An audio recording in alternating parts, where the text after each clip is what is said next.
Alô, Charla 10, a parada é a seguinte, peça sua forneria original, franquias espalhadas por todo o Brasil. Até vou te perguntar isso, depois do exemplo, você já responde sobre essa situação também. Porque eu percebi no primeiro jogo, o segundo eu não fiz e tal, eu vou ver agora. Esse ano.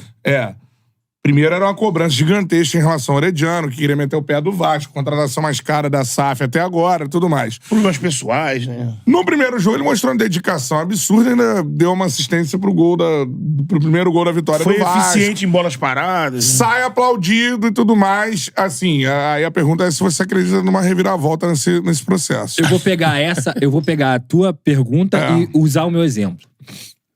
Quando você faz uma análise de uma contratação, que você vai investir quase 20 milhões de reais, me desculpa. Hoje no futebol, se você não avaliar o mental do cara, a tua avaliação tá errada. Total. Isso aí. A tua avaliação tá errada. Então, você tira um moleque da Argentina, que de fato, tecnicamente, é um bom jogador. Não, sim. Tem qualidade. Que tava no Vélez, que tá longe de ser um time pequeno na Argentina, você tem uma pressão. Só que... Semifinal de Libertadores. Lógico. O futebol brasileiro é melhor do que o argentino. Isso é fato. Então já requer uma adaptação técnica também. Requer uma adaptação física, porque ele chega aqui magro, muito magro. E aí ele ganha força muscular aqui. Só que o principal, quando você tira um cara de um contexto do país dele, num clube que ele foi criado, você tem que entender qual é a personalidade daquele atleta. Então, na hora do Vasco investir quase 20 milhões de reais num jogador, esse investimento foi mal feito. Porque a análise psicológica não foi feita. O mental do Luco Orediano, infelizmente, é fraco. Isso nem é culpa, meu Deus, do Luco Orediano e tal. É culpa de quem contratou. Sim. O Vasco abriu mão de contratar o Paulinho. O Paulinho esteve em negociações com o Vasco. Sabe quanto é que o Luco Orediano custou pro Vasco? Agora, 16 milhões de reais. Sabe quanto é que é o salário do Paulinho, em média, que ele pediria mais as luvas? Bota aí, vou até arredondar pra cima. 1,5 milhão de reais. Faz as contas. Quanto é que dá 1,5 milhão de reais?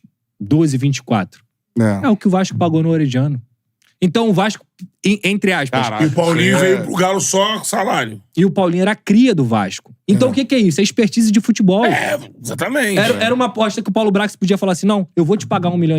E o cara da casa, eu vou trazer o cria do Vasco, eu vou trazer outra cara pro Vasco da Gama. Esse cara que já conhece esse clube é mais pronto do que o Luco Orediano, mas não. Aí preferiu contratar o Luco Orediano. E aí, voltando ao que você falou, eu acho que tecnicamente ele é bom jogador, mas isso é informação. O Ramon Dias, o Emiliano Dias já sentaram com ele e falaram assim, a gente conta com você, a gente quer ter você aqui, entendemos que você vai ter mais chances, você quer ficar? Não, eu não quero ficar. A diretoria de futebol já chegou pra ele, cara, a gente conta com você, quer ficar? Não, eu não quero ficar. Essa é a posição dele. Então, até então, Sim. Essa era a informação até o Vasco viajar pro Uruguai. Se algo mudou na cabeça do Luca, do Orediano, eu não sei. O Ramon Dias tem que voltar pra ter essa conversa. Eu não sei, eles voltaram hoje. Então, assim, o que eu posso passar pro torcedor do Vascaíno é, a permanência do Orediano não depende do Vasco. Depende dele, somente dele. Se ele tá jogando demais, Cantarelli, pra ser vendido, ótimo.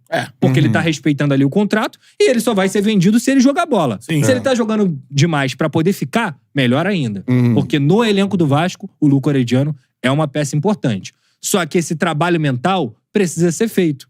Se ele não conseguir desempenhar com Ramon Dias e Emiliano, que também são argentinos, e que são caras fodas mentalmente, ele não vai desempenhar em lugar nenhum. E não é só o Vasco. O Cruzeiro queria o Luco Orediano. O Cruzeiro fez proposta pelo Luco Orediano. Ele não quer ficar aqui. Então, é muito mais sobre o jogador do que sobre o clube. E quando um cara tem um contrato, e no caso do Orediano, o que o Vasco pretende fazer com ele caso ele queira meter o pé? Vender. Ele vai vender na Tem que baixa, recuperar o investimento. O problema vai ser esse, né? Esse que é o problema. Ele não tá jogando. Ou você vende, ou você usa como moeda de troca, e uma moeda de troca alta, ou você empresta com opção de compra. Pra Argentina, com uma talvez. obrigação de compra. A gente divide o salário com o cara, mas aqui, ó, final do contrato, se você quiser, são 16 milhões de reais, sabe? E a Argentina, a gente sabe que não tem poderio financeiro. Então, a melhor chance... A situação complicada, cara. Complicada.